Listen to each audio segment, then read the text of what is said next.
let's start with the debate. You and your team have said you had a bad night, but Sure did. But your friend Nancy Pelosi actually framed the question that I think is on the minds of millions of Americans. Was this a bad episode or the sign of a more serious condition? It was a bad episode.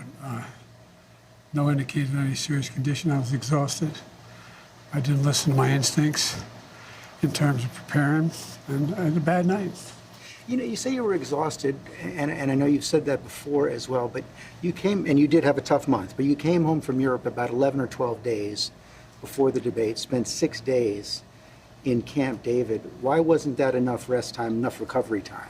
Because I was sick. I was feeling terrible. Matter of fact, the docs with me, I asked if they did a COVID test because they were trying to figure out what was wrong.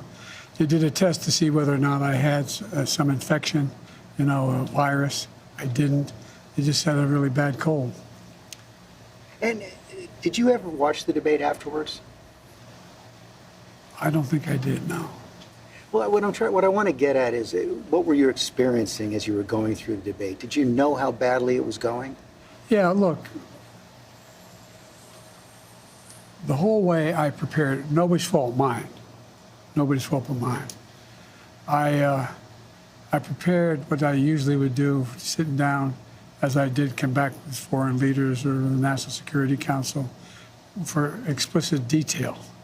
And I realized about partway through that, you know, I get quoted, the New York Times had me down at 10 points before the debate, 9 now, or whatever the hell it is.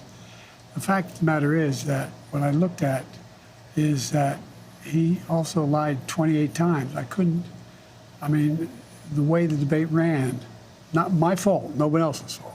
No one else's fault. But it seemed like you were having trouble from the first question in, even before he spoke. Well, I just had a bad night.